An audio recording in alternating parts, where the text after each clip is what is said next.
Frank, are you streaming our show? I'm streaming the show. We love ourselves so much. Welcome into the PHNX Cardinals podcast, which Frank is currently listening to, presented by the DraftKings Sportsbook app, an official sports betting partner of the NFL. Is that a simulcast? That is a simulcast right there, fumbles brother. his phone. Oh my goodness. How cool You're is watching that? us. Yeah, we think us. that's great. We're a big time operation here at PHNX. Cool is that? Oh my goodness. How cool is that? We're getting the rust off. This threesome's getting the rust off. Like the Cardinals are going to get the rust off this Sunday against Chicago. Who are they playing? The Bears. Oh, it's been that long. I don't They even actually care. play the Chicago Bears. He just said against Chicago. I know, but it's been that long. It That has been that long. And guess what? I believe in my Cardinals, and I'm not worried about those Bears. So guess what? I don't even care.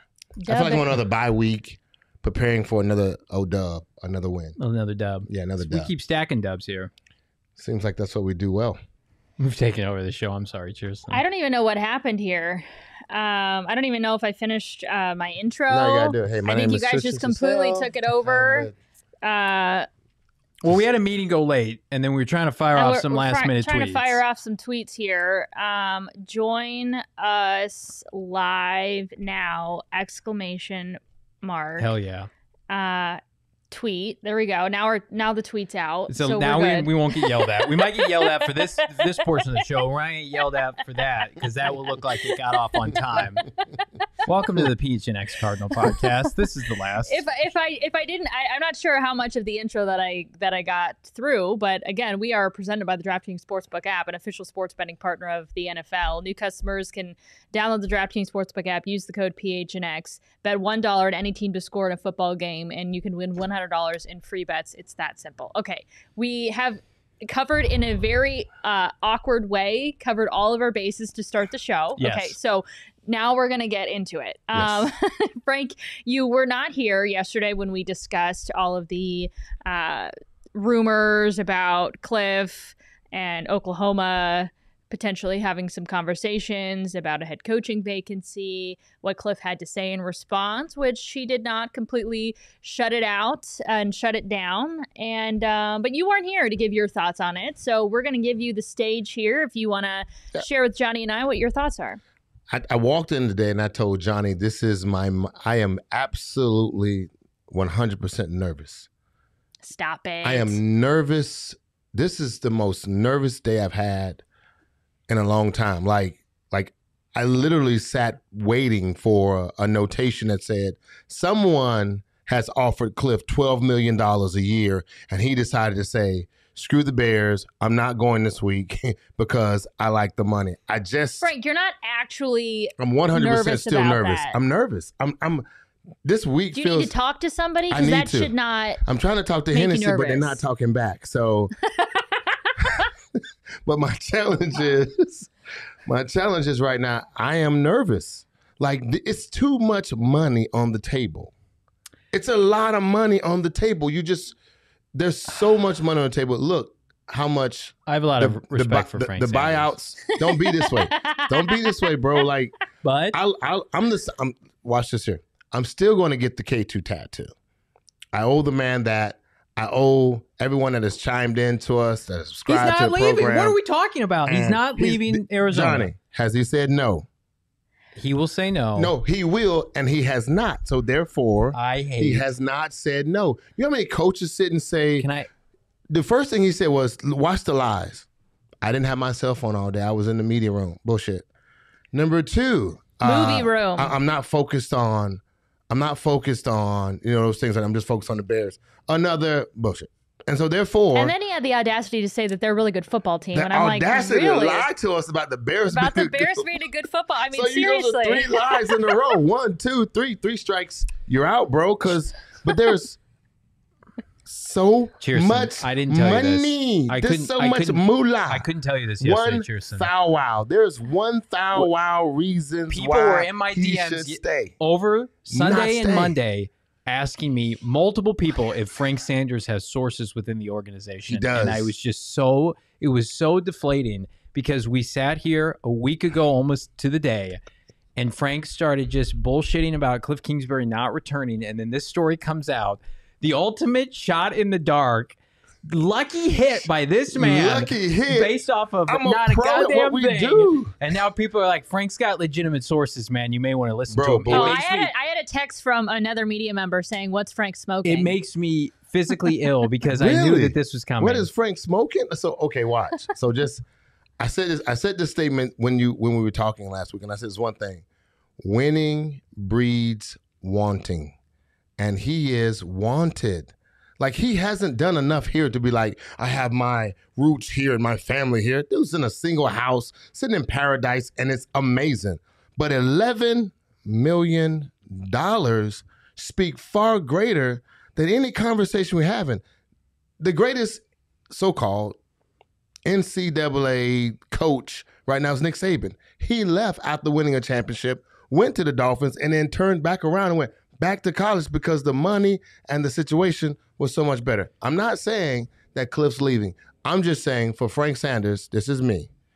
JV is by far one of the smartest, best statistical persons I've ever been around when it comes to knowing exactly when it comes to this situation. Chierstin is on point. She asks the tough questions. She dives in. She goes and gets what she needs to get. And then she brings it and presents it on a platter that allows us to digest and say, that was some hella fine, good content. Thank you. Now, and me, I'm the dude sitting in the back of the room saying, guess what? What y'all see, I see a little different, because this what makes us great is that I see it a little different because I'm thinking there's too much money on the table for him not to. And I've seen it with college coaches. They become a high priority right now. And look, Cliff's a great dude. I appreciate what he's doing for the Cardinals right now. He owes us nothing. He owes Michael Bidwell absolutely nothing. I would disagree with that. You can disagree. I had a job going to USC, so I wasn't broke. You didn't pick a bum off the street. I had a job. Cliff Kingsbury I had a job. Was lamented, and so were the Cardinals when they hired him. NFL circles, people thought it was a joke. Entitlement. It was a joke because he had a job someplace else. Cardinals flushed this roster with elite playmakers, and yes, Cliff's coached them up, but he was allowed to grow into his role into the NFL game. Cliff has coached nobody up. So that's not true at all. He's coached nobody up. All he did was he's gotten better at stop being just a basic coach from college. He's actually grown himself personally and transitioned into a NFL coach that says, I can't just trust D-Hop's going to win every play on the left side. I had to move them around. I can't just trust that these guys can be on the right side all day long for two seasons. I have to move these guys around. And my quarterback does not have to be a miracle worker if I just put them in the best position. The Rams game was a 100% indication that Cliff Kingsbury had changed. From the mouth of babes, you'll hear praise. And from your mouth of your young quarterback, he said, that's the best game plan I've ever had. And he gave us that. And so to me, Chierstin, I just say that he's grown, but he's ready. He could take $9.7 million and bounce. Oklahoma. Yes. Gross. Okay. Perfect. Can I say something Go here? ahead. First I'm off, sorry. I did watch on Sunday, I believe, a pretty good one-on-one interview with Cameron Cox from 12 News here in town with Cliff Kingsbury. And he looked in the camera and very genuinely talked about how, it's not lost on me that an NFL franchise would take a chance on a fired college football coach, and went on to give thanks to Bidwell and to Keim and to say, like, I realize how good I have it and the chance that they took on me, and I don't take that for granted. It was a really good one-on-one interview, so props to Cam Cox for getting that one. Love Cam. I did see that. I saw that one. So and you saw it. Okay. I looked into those blues and I said, bullshit. Yeah, right. You didn't see that. I did see it. No, you didn't. I did, because there was a bunch of the players saying how much they was giving. I saw what the props that he gave, and he's right. There's props to the fact that you got a chance to be in the NFL. What you mean? What do you mean other players? It was a one-on-one. What do you thought I was doing? You thought I was playing golf at that time of night? Probably. Well, we just assume that's what you're always doing. You know what? I am trying to do that all the time. I love y'all. The other thing is do we want to act like we know that much about Cliff Kingsbury, that we really know what's going on in his head? Is he after the carrot, whatever money's dangling in his head, or does he want a legacy, a lasting career, and to make something of himself, which he has the chance to do here in Arizona? Or is he just going to take the next best thing because there's a dollar sign there? In my opinion, I agree with you exactly what you're saying. I don't know. I don't know what's in Cliff's. I don't know that he might have some sense of true loyalty to the fact that Mike did something that he gave him a chance to get another job when he already had another job. So he might take that job like, I had a job, but then you gave me another job. Like, that was a better job. That might have been a better job. That was a tougher job. So I agree that I can't take anything away from that. And so I don't know exactly what Cliff is doing or saying. No, I will say, when it is time for him to on the negotiating table and his contract is about to expire, etc., and he decides, at that point in time that there's a better opportunity on the table. I'm talking about there's no way that he's just up and leaving when he's under contract at this point in his career, not even 3 years into his NFL coaching career, with everything that he has going on here in Arizona, just to say mid-season up and bye. I don't even know what the benefit would be other than money. And if you got close enough, if you're Michael Bidwell, like how could you court me into coaching a team right now where you have to follow two very high-profile coaches in Bob Stoops and Lincoln Riley, both many people would consider superior coaches to Cliff Kingsbury. And then, Chierstin, we talked about it yesterday, the SEC factor, which if this was the Big 12 he was going into for the next half decade plus, I would think he would have a very good shot to be competitive. You and I differ on this. I do not think Oklahoma will be competitive, at least certainly competing for championships in the SEC. So you think about all of that. Right now, he has it made in the desert in the NFC West, where we saw last night. Seattle Seahawks, that tenure of a decade of dominance since 2012 and Russell Wilson got there, it's over. Matthew Stafford is a flawed player. The LA Rams are a house of cards. They're about to topple over. And we saw what the future looks like, at least right now, with Trey Lance in San Francisco. The Cardinals swept the 49ers. You have an opportunity to dominate this division for the foreseeable future. Michael Bidwell has his combination. He's been looking for it forever. Even with Bruce Arians and Carson Palmer, there was always a ticking clock as to when one or both would retire. And it happened abruptly, and the Cardinals did not recover for several years. They made an investment with Murray and Kingsbury in 2019 to say, okay, we're going to wait it out. We're going to let these two individuals grow together, and we feel like we've got something special here for something the Cardinals have never had. They've been to a Super Bowl. They've had some flash-in-the-pan success. They've never had sustained success. That every year you're going into the season with playoff aspirations. Some years you feel like you can win the Super Bowl. That's never happened. It's always like a quick 1 to 2 year stretch with Wisenhunt bottoming out. Bruce Arians is here for 6 years. 3 of them were great. 3 of them weren't great. Bottom out, right? They feel like now with those two individuals at the helm, no matter what changes otherwise, they can have sustained success. There's no way Michael Bidwell lets that go.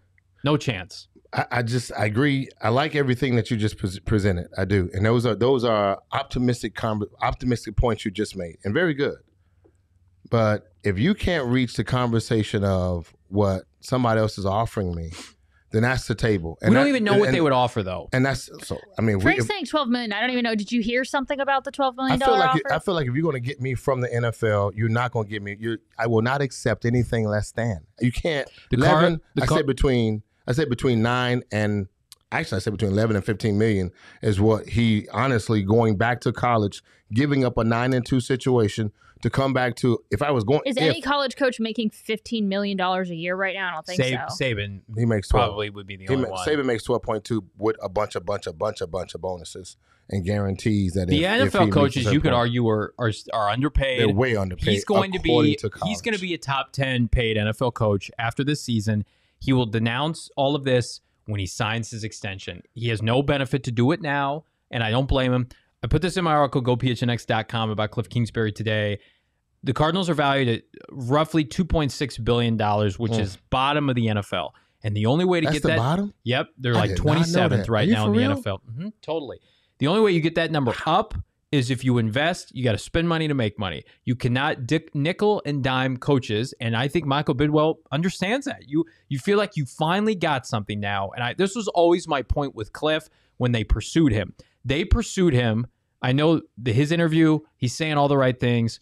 The Cardinals would not have a shot, given their organizational history, to get a Cliff Kingsbury like now, right? Like if Oklahoma's pursuing it because he's a hot commodity. The Cardinals took a chance on a coach that was undervalued at the time, just like they did with Bruce Arians, and they hit lightning in a bottle. This organization does not have the gravitas of like a Pittsburgh or Green Bay to go and get Cliff Kingsbury in the open market. And so now I'm sure Michael Bidwell feels like, okay, we have something good here. I can't screw that up. All right. Speaking of spending money to make money, let's take a pause here in the conversation. Everybody get their blood pressure down, wipe the sweat off their foreheads. I'm upset. to listen in on the promotion that the DraftKings Sportsbook app has going on right now. If you download the app as a new customer, use the code PHNX, bet $1 on any team to score. You can win $100 in free bets. It is that simple. DraftKings Sportsbook customers can also get skin in the game with new same-game parlays. Combine multiple bets from the same game for a bigger payout. The more legs you add, the more money you can win. DraftKings is safe, secure, and reliable. That's why we love it here on PHNX so much. And you can deposit and withdraw your cash whenever you want, which is great for people who are just kind of starting to dip their toes into the sports betting world. But as always, it's 21 and over, Arizona only. Gambling problem? Call 1-800-NEXT-STEP. New customers only. Eligibility restrictions apply. See DraftKings.com/sportsbook for details. All right, so let's just use a hypothetical situation here. Mm-hmm. If Cliff did decide that he was going to leave in the next year or two, would Vance Joseph, because we've been talking about it so much that he is destined to get another head coaching offer because of how well he's done here in Arizona, would he be the option to slide in Cliff's place? 100%. They would have that contract drawn up the next day. They wouldn't even interview anybody else, right? They wouldn't have to because of the Rooney Rule, and Vance is already in-house. You can promote from within. Vance would be a very nice choice to step in, and the reason being, this is not 3 years ago when you're starting from scratch with a quarterback that's green to the NFL. You would have Kyler Murray going into his fourth year, a veteran player at that point, on his second contract, assuming he gets extended this offseason. Vance has already been a head coach before. He understands the infrastructure, the organization.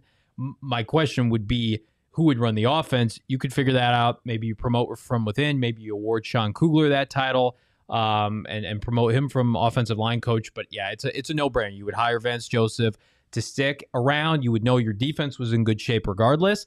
And then you would rely on, number one, Kyler Murray and upwards of $150 million guaranteed that he's going to get in the upcoming year or so to take the offense to the next level and to build on what Cliff Kingsbury has already done. It would look different. It may be rocky for the first, 4 to 6 games of next season, but they would overcome it. And I think Cliff's a great coach, but Vance Joseph to me would be a nice consolation prize. It would be foolish to look elsewhere, in my opinion. Even with his past head coaching run. We saw how this team responded when Vance Joseph was their interim coach this year. Cleveland and Houston, they went 2-0, and they had 2 great defensive performances.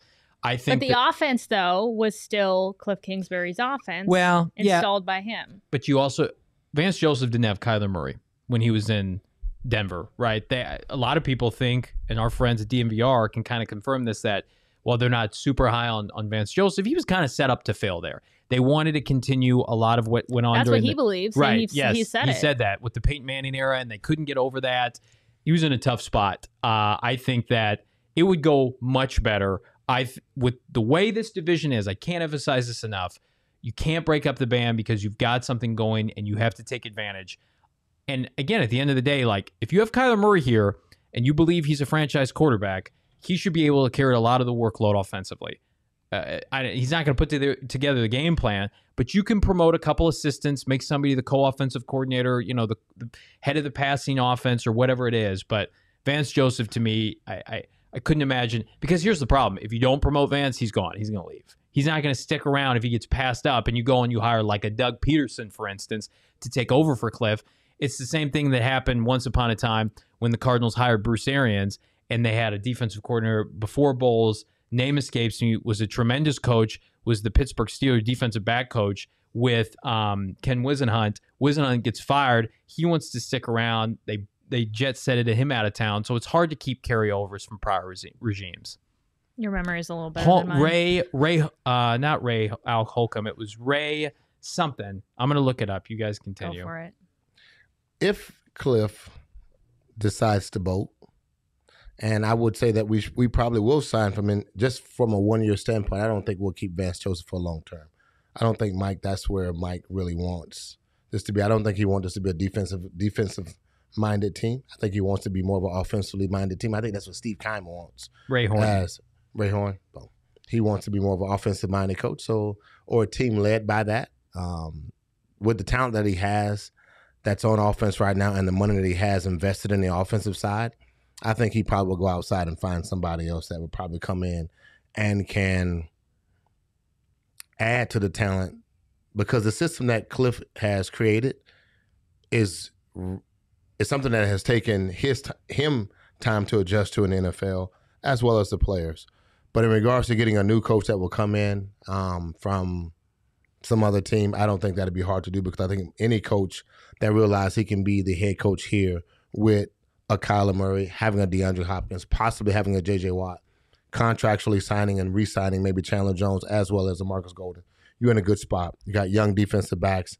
This is an up-and-coming team, so the market value for this position would be just as high. It would be crazy to see if they would hire, I'm not even gonna say it. It'd just don't even say it. I say some crazy stuff sometimes, so I'm not even gonna dive into that, y'all. So, but what I it would would kind of be. I kind of want to hear what you have to say. Yeah, what do you got going? Nah. That's not gonna how we you do want the them to show hire? here. Nah, dive. No, I'm not gonna do it. You? No. It would be crazy.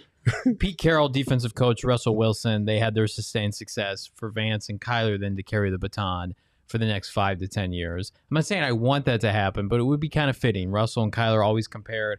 Pete was a defensive coach, is a defensive coach, and Vance taking over. I don't think that would be I think that would be a very nice landing spot where the team could go into next year and be very competitive still. We saw it already this year. They went 2-0. We have a lot of talent. And talent, once it's coached or put in the right position to be successful, game planning wise, and these guys will answer the call. They really will. I don't know that, and we're speaking hypothetically about what would happen the next year, more like, right? Because we think we're going to keep Cliff. But if Cliff left. Oh, this is 100% hypothetical. So, 100% hypothetical. But so let's just say if he's gone. And if he's gone, and we're right now into the season, we're 9-2, and we're getting ready to go play, the Bears, and he's gone. And we somehow pull out a win. So we're 10-2, getting ready to go to the last, 5 games of the season. And it's a lot of division opponents and a lot of NFC opponents that can help our future, or determine where we're going. The leadership on this team, I feel, is developed enough in the right positions that this team could move on past Cliff. I really do. I think there's enough leadership in the certain spots that guys will get ready to play for Sundays. And I always say this in my told you, I said, we play for each other. We don't play for a coach. That rah bullshit, we don't need any of that. That McVay bull, that's nice, but we don't need that. We need. But at the same time, you. At the same time, you need your coach to put you in at the right position. I need my skilled guys or the offensive coaching staff to look and say, and this offensive coaching staff is not young. They have tenure and time in NFL, and so when you have a head coach that's young, you still have to play your role and say, I defer to him. In any situation, when we're in the locker room or when we're in the meeting room, we're talking about, Cliff says, I want to run this. For 2 years, we've seen Cliff say, I want to run this. And then all of a sudden, it seems like, well, if you do this, and if you do that, if you do this to do this to give us a better chance to compete. So I say this coaching staff on both sides, offensive and defensive, is mature enough with enough time to say, we could win, and we can put guys in positions on what we know when we're studying film to determine where the weaknesses are. And then you just got to figure out how to, whoever begins to coach, this is the only thing he has to feel. He has to have a sense of clock management that will allow us to be at our best. And that's really all the next coach, interim coach has to have. He'll make decisions based upon clock management. 1 minute to go in the game, do I call timeouts when I have 2? That's typically when you start to really start questioning his coaching skills. Did he go for it on 4th and 1? And most interim coaches go for it probably more on 4th and 1 or 4th and 3. So to me, I feel like we as a team could move past if Cliff left. But the following year, that would be my concern, and I don't think Vance would be here. I always just assume that, it's the right decision, I think, for any organization to target an offensive head coach when you have a rookie quarterback. I think you do them a disservice like we're seeing with Zach Wilson with the Jets right now.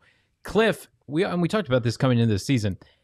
Even if he had reached his ceiling as a head coach, and this year they would have finished 500 and they would have let him go, right? Because that was the conversation a lot before the season.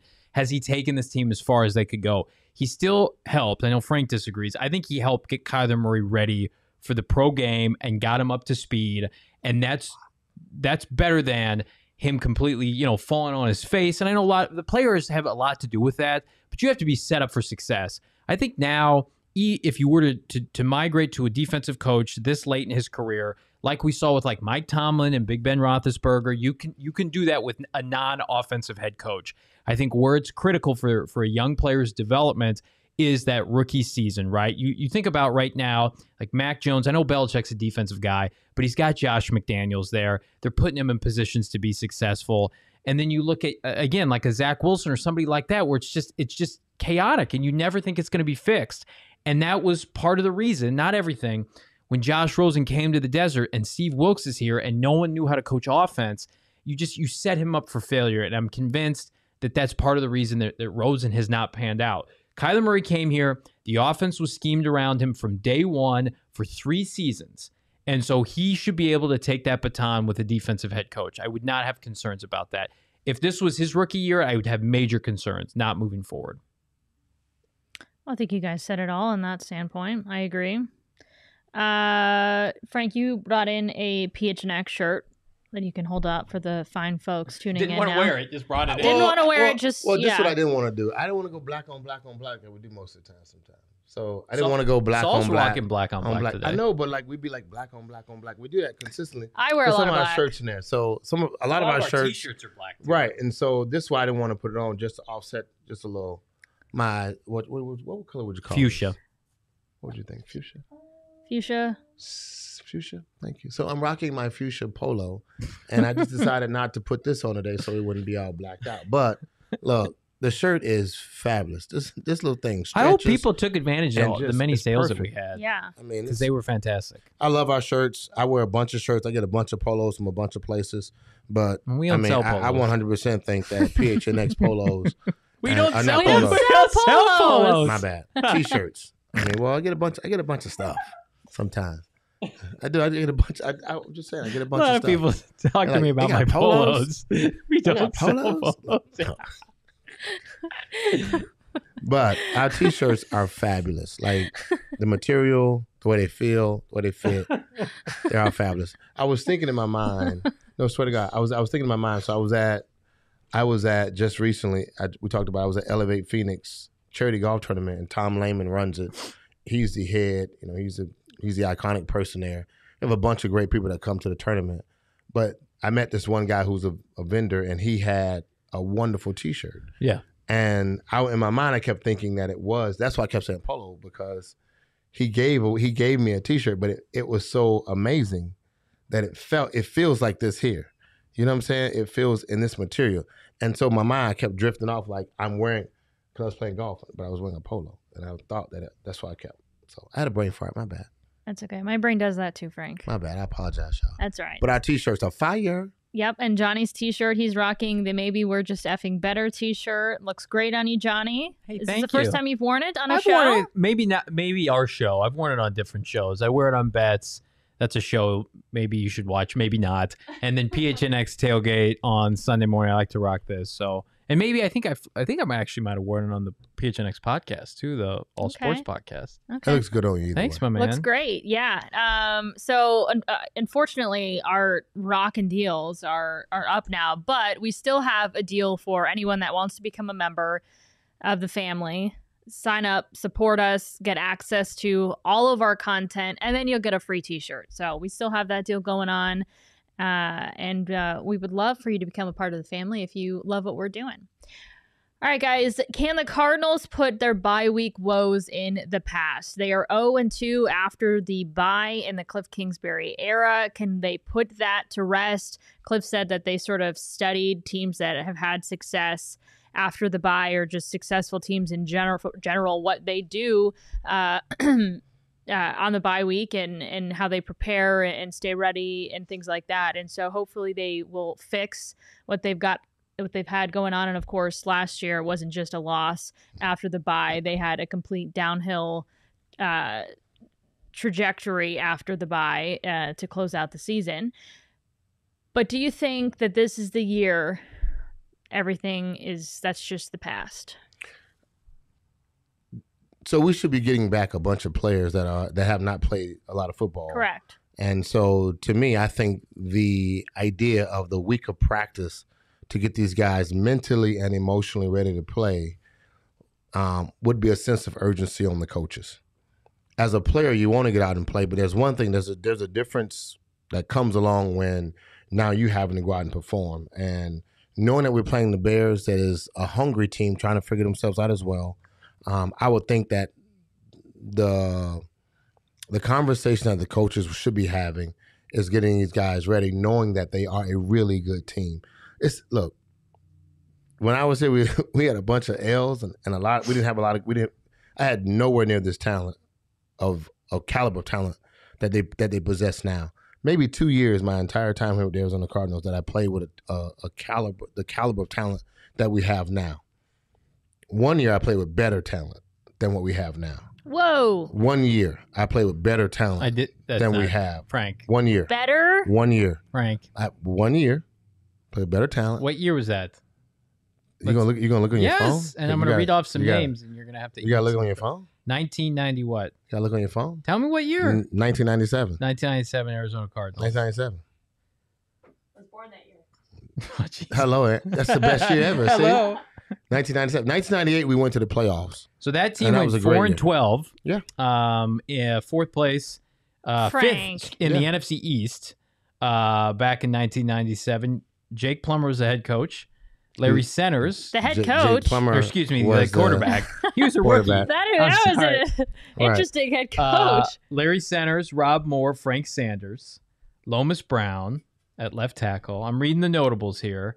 Eric Swan, defensive tackle. Eric Hill, linebacker. Tom Knight, Matt Darby, Simeon Rice. So you're thinking with your rose-colored glasses, like, oh, we had Rob Moore and Simeon Rice and Lomas Brown and Jake Plummer. Rose-colored. I'm looking at guys that went on and won Super Bowls and All-Pro. So I'm not denying that this isn't a good team. I'm just saying I had just as good a team. I didn't have a Kyler Murray.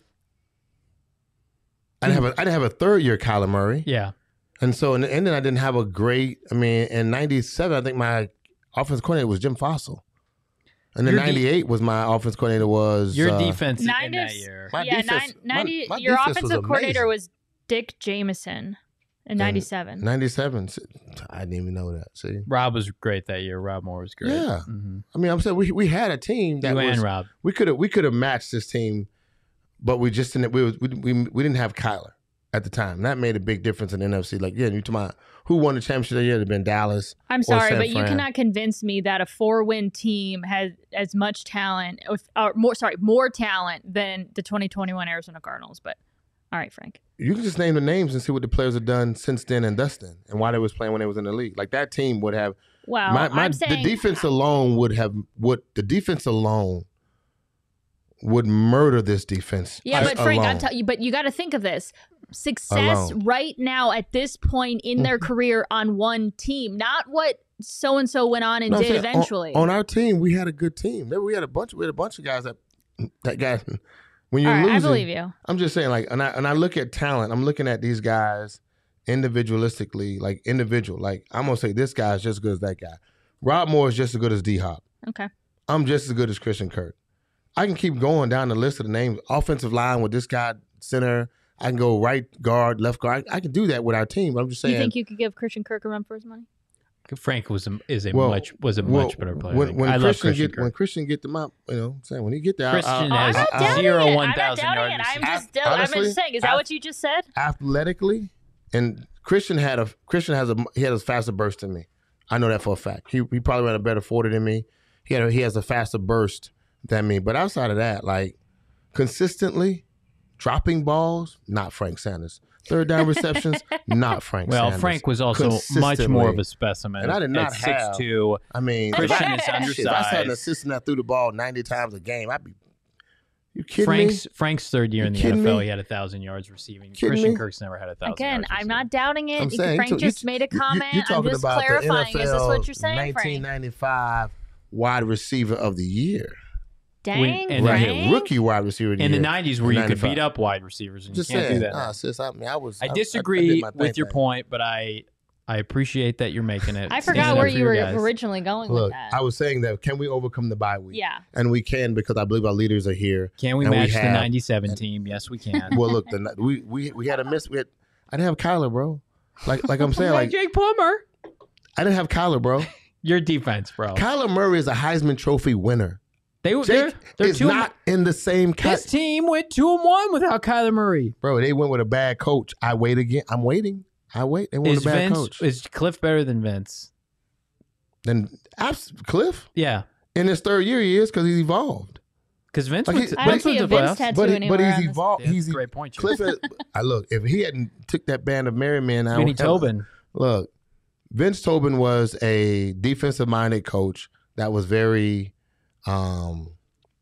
structured in his ways. But offensively, Jake was nowhere near compared to what I'm saying Gotcha. in athleticism and just the ability to be the quarterback. Jake was a athlete playing quarterback, but he's not Kyler Murray's athletics. I'm not. And again, that's on paper and facts. Collegiately, you're talking to the Heisman Trophy winner, not just because he was on a great team, an Alabama-led team. He was a great athlete. So to me, I look at the differences in that, and then Kyler makes every throw. Jake was good, but our offensive line was not this offensive line. We had two people that was that. We had two people. The whole roster was better. I said, Just kidding. This is the I'm just best kidding. We can Cardinal move team. on. This is the best No. Cardinal roster that I've seen since they moved to Arizona. well, I Not mean, the best coached, again. but the best Cardinal I'm team. I'm not saying it's the best. I can't say it's the best roster because I've seen like again Anquan Bolin with Fitz Kurt Warner. and Kurt Warner, yeah. And Kurt Warner. I think this receiving core is Kurt better Warner. than any that they've ever had before. Better than the Fitz, Bolden, Breston year when they all three had 1,000 yards. Hopkins, when they go 5 deep at receiver now with Antoine Wesley, and then when you throw in Zach Ertz and those Warner teams and those Palmer teams were horrifically bad at tight end. All They due were. respect I agree. to Ben Patrick agree. and company. Hopkins, AJ Green, Rondell Moore, Christian Kirk, Zach Ertz This is the by best far. receiving core. I agree. Now this lineup is definitely with all 5 of them is definitely That's the best. yeah. I would say Okay. across the board. Well, now we And have that agreed upon. Now, Help us how out, about the sis. bye? How about coming off the bye here, which we were originally setting out to discuss here? So, Frank, I'm a little confused on the point that you were making. So, My no point one is that the understands it. the leaders on this team should be good. The coaches should be able to stress to these guys the importance of this next win. Going on a road trip, beating an NFC team that's a pretty AFC team that NFC North. Who, the Bears? The Bears. The Bears are in the NFC North, yes. Thank you. I mean, that's why I'd lean on Well, you, Google. I didn't know what you were. I mean, Yes, I'm the, leaning on the you. players. Yeah, but I think they should be. I think they should be able to overcome this, whatever woes they've had in the past. The Bears they have a nice little mini bye week. They played on Thanksgiving, big emotional win against the Detroit Lions, where everybody thought they were going to lose because Matt Nagy was supposed to get fired, but then they kind of threw water on that. The good news for the Cardinals is they won't see Justin Fields, who's I think is going to be a really nice player when he gets the right regime in place. So they get the Red Rifle, Andy Dalton, with a lame dunk coaching staff, no Khalil Mack. They got to go into Chicago. I'll be at the game Sunday. By all accounts, could be a little wet, but conditions when compared to like what they just played in Seattle should be fine. They're going to be able to run the football. I'm not concerned. If they do lose this game, though, it is a huge indictment on Cliff and the preparation on top of, and the discussion topic we really haven't touched yet is, could this be a distraction with everything going around Cliff Kingsbury if this lingers late in the week? Because if they lose this game, whether this is the result of it or not, you're going to get people saying, were people distracted by the Cliff Kingsbury rumors? I think this is going to be one of these games where you can point to, and you continue to bring it up, Frank, that Rams game that Kyler said was the best game plan he's seen from Cliff Kingsbury. And I think throughout this season, he's hit certain milestone or accomplishments or had certain games where you're like, man, he's really evolved. I think this is one of those monkeys that he's had on his back, the way, especially with the way that last season ended and the way they finished after the bye. If they come out and put the Bears away like they should and are able to have continued success after the bye, I think that's just one more thing that we can point to show Cliff Kingsbury really has grown. The fact that he came out and said, listen, in the offseason, we studied good teams. We wanted to know what they were doing because obviously it was something that we weren't doing well. Yeah. We're going to make some adjustments. I think that in and of itself speaks volumes about Cliff as a coach. And so I think that this is another big test just in terms of how much has Cliff really evolved.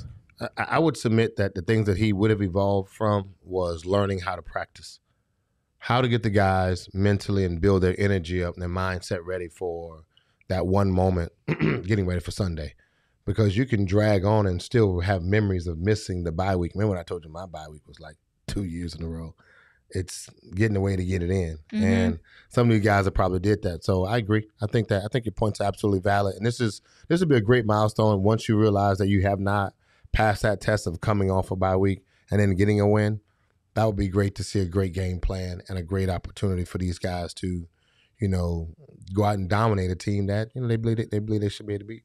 Spencer reminding us 1-0 mentality always. That is their motto of the season, and the standard is the standard. Yeah. So I love that though. I do. I love it. I think that is the and those are the things that, if just hinting back to what we were just talking about, if he did leave, that's the part that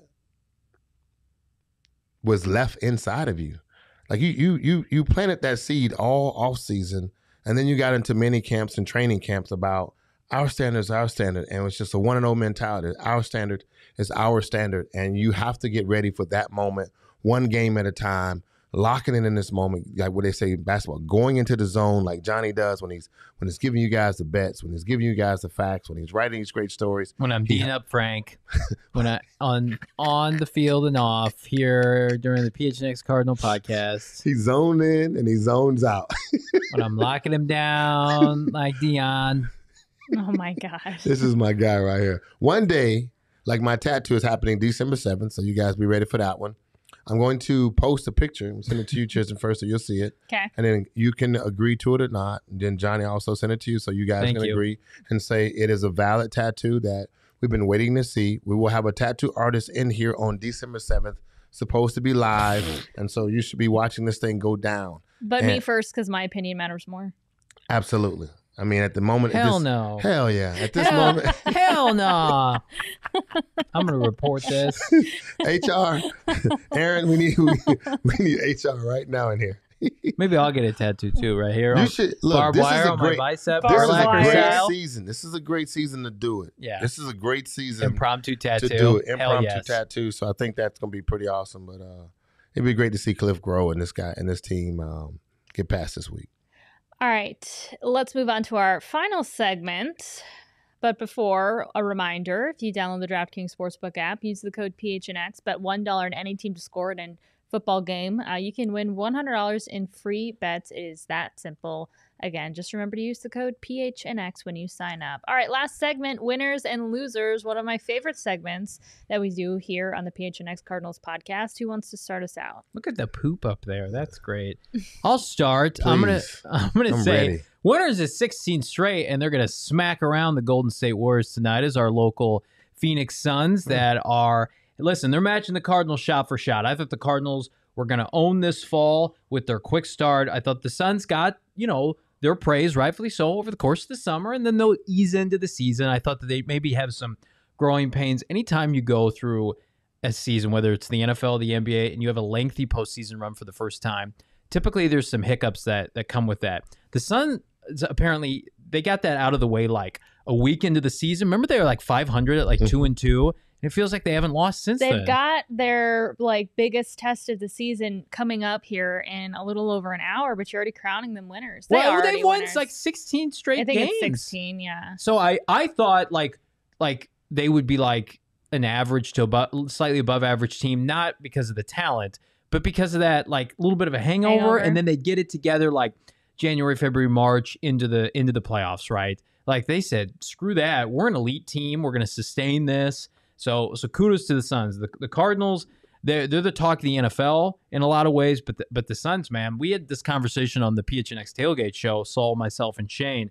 Like, is this a Suns town or a Cardinals town right now? I would argue just because they've done this 2 years in a row now, and they've got some cool young hip stars, and everybody loves their uniforms, I would argue that it's slightly a Suns town right now. I would argue that it's always been a Suns town. Yeah, but that's what Saul said. I feel like NFL is king in a lot of markets, and so it's a close second. But I think Phoenix has just always been a Suns town. And to your point, though, I did expect maybe a little bit of a hangover, in particular from Devin Booker, just because of the long season he had, and then went to the Olympics and played in Tokyo, and thought maybe, but whatever growing pains they had early on, they've already. I mean, I hope that they're not hitting their stride too early in the season, and that they can continue this on. But man, the Phoenix Suns are. I mean, we're so lucky to have not only the Cardinals but the Phoenix Suns here. Because it's just so much fun to be a sports fan here. Yeah, I agree. Just to touch on that a little bit, I would hope that the Phoenix Suns learned something that a couple of teams had to learn at the latter parts of the year was the seasons are long, and when you're in the playoffs, you need to learn how to give your guys rest. You have to rest your guys so that when we get into the playoffs again, they're not tired and their legs are not fatigued.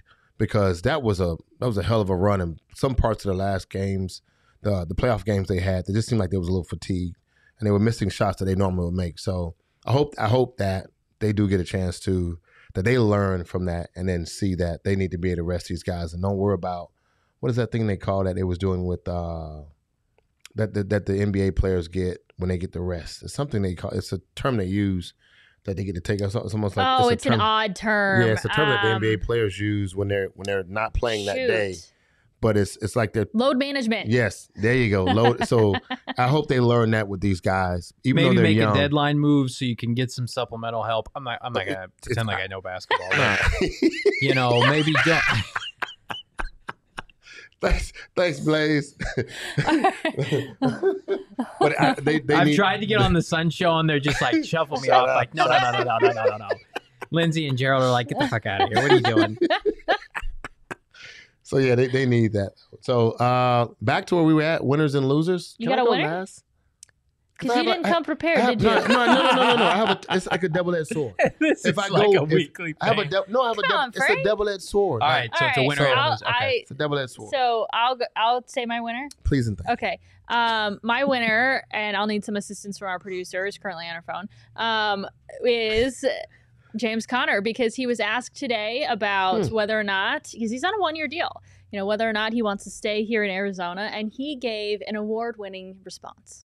Man, I want to win a Super Bowl here, and let the chips fall where they may. I would love, it's the weather and everything, and what this team has going, and and my teammates out here and my coaching staff.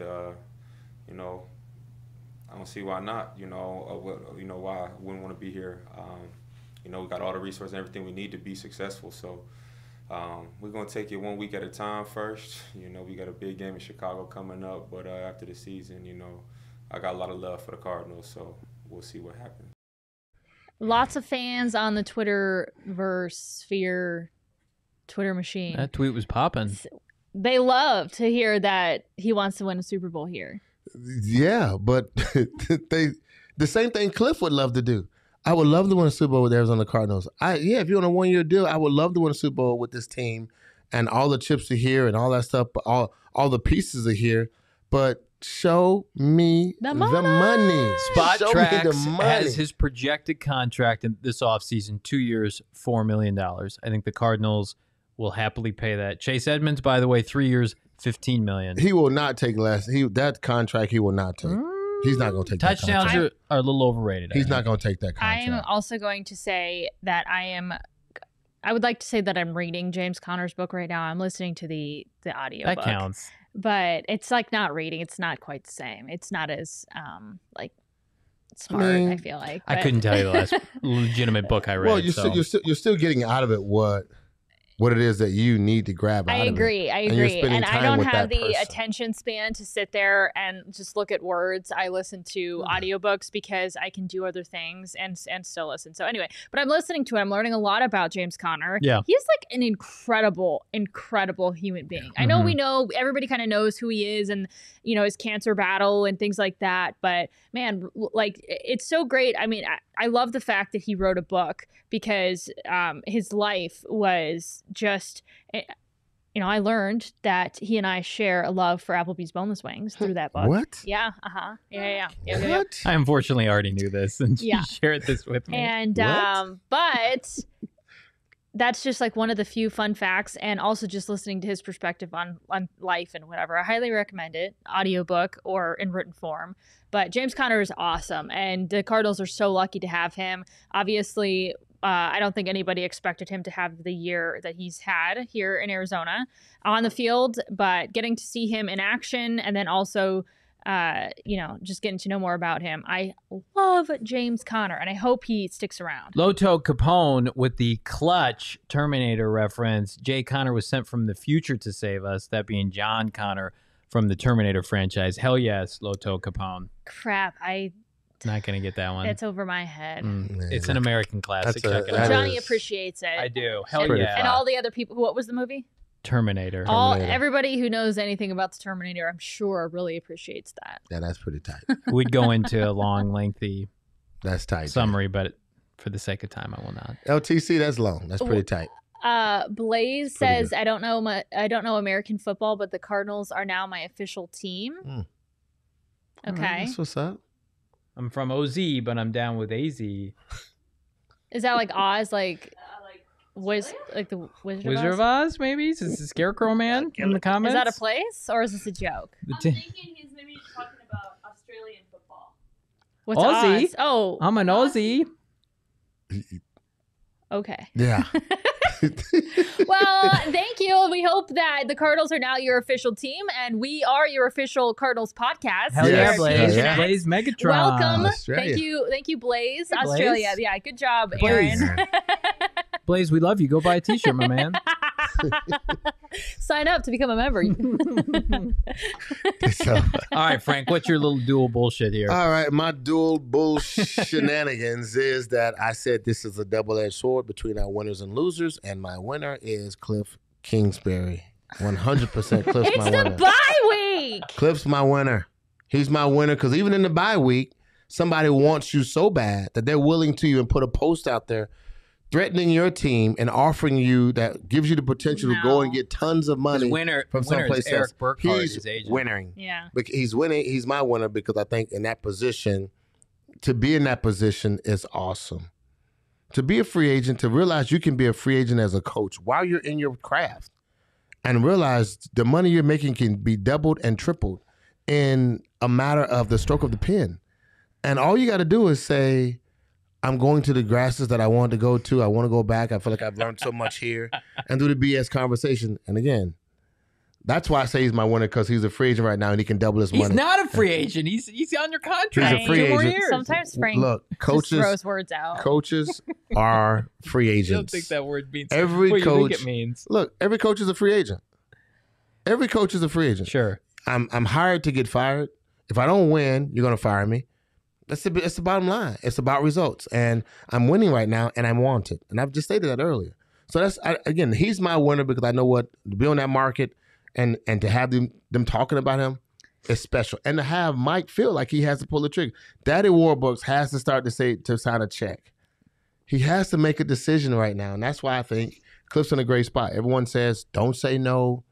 Don't say that you. All I want to do is be with the Arizona Cardinals. Don't say that because you give your position. Don't say no to the option Oklahoma because you give your position. Well, he's in a great position, so he's my winner. The only thing I took from that is words don't have meaning. They can mean whatever you want them to mean. My loser is all of us for having to listen. Especially when to you're on that. when the contract's on the table.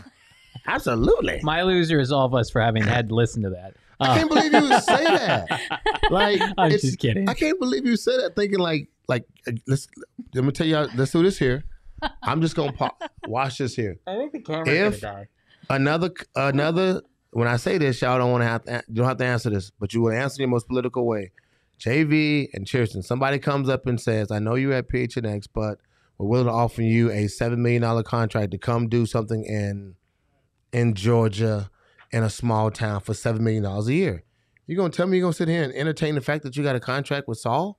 And you're going to be like, oh, Saul, I'm just going to say, you're going to get your ass out this chair so fast and get to downstairs, and Saul going to push you out and say, look, thank you. It's just a game. It's a contract, but the contract has nothing to do with your words. It's just on the table that says you're a free agent. All of us are free agents until you realize that that's where you are. And I'm not hating on the man. That's why I said he's my winner. He's 9-2. Thank He's you for done that, something Frank. pretty special. Thank you for that, Frank. When you're a free agent, you're a free agent. And my loser, because I had, well, it's not you, Saul. I'm just saying because it's just a flow. You're the audience. Yeah, you're the Saul audience. is now in the room, and Frank is speaking to the audience. And my here. losers is us. Thank you. And my loser is us. Is because he didn't just say, no, I don't want to entertain the college. I don't want to entertain anything about college. My losers is us because he didn't just say no. My loser is us. I like that he's my winner, but I said it's a double-edged sword because I'm cutting you coming in. Well, because you didn't come prepared, Frank. I did come prepared. My Okay. loser is the PGA and the game of golf. Tiger Woods held the saddest press conference today, and he declared he's like, I'll probably never win another major in my career. His body has failed him for the last time. I don't think I can watch that man play golf anymore if he's going to be a shell of himself. So, did you see the documentary on him? I haven't. No, I haven't seen that. Now it's just soul crushing. It makes me sad. I watched that today, and he keeps me interested in golf, which I'm a casual golfer. I'm not diehard like my man Frank over here, but I do love watching Tiger Woods play, and that made me really sad today. I think we all knew it, but I don't. No. I don't agree. Tiger's playing the odds. He almost had to get his leg amputated. Whatever Vegas just told, follow the odds. You'll know it. Just do this tomorrow morning. Just go look at the Vegas. Look at the odds on what Vegas got toward Tiger Woods ever winning another something. And I'm pretty sure it's a prop bet. And I'm pretty sure like $50 we're gonna have that $100. Masters from a couple years ago, and we should be content with that. I'm just saying that's where you're One at. of the greatest moments in sports history.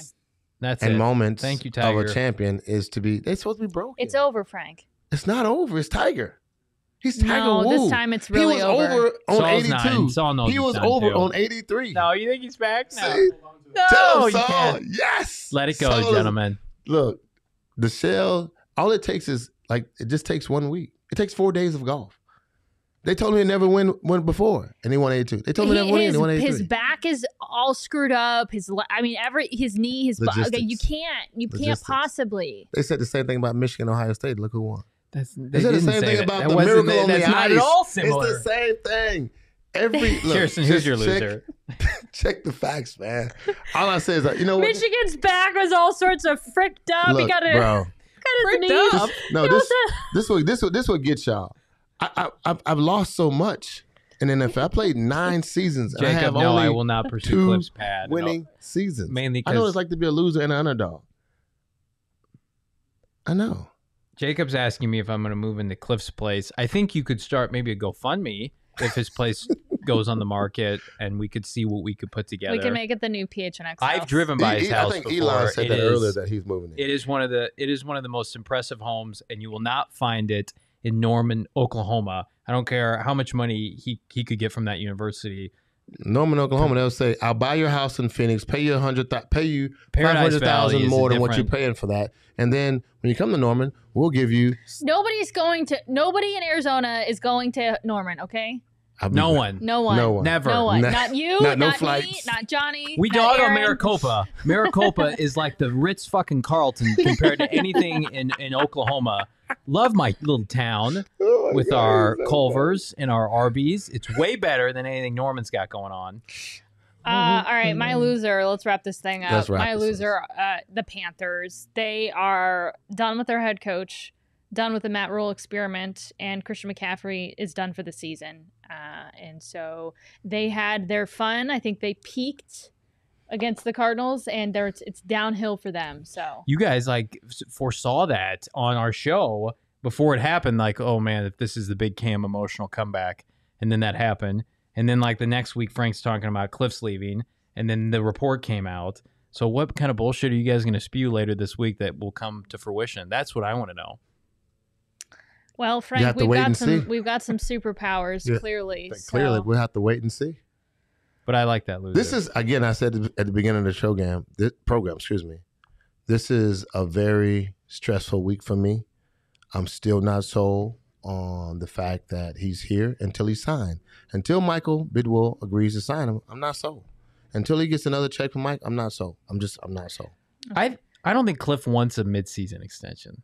I think they'll have maybe a internal agreement that this will be the number after the season, but I don't think you want to take away from the attention of the team this year. That's my opinion. Okay. No, I agree. Cliff's not going anywhere midseason. So, Frank, you can sleep easy tonight. I am personally here to tell you that it ain't happening, okay? I'm up checking my Twitter looking for Chierstin Susel statements that says Cliff is out of this bitch. Turn those notifications on. All right. Well, we appreciate you joining us. If you have not, hit that subscribe button on our YouTube channel, wherever you get your podcasts, or followed us on social media at PHNX_Cardinals. Please do so. We appreciate it. We'll see you tomorrow.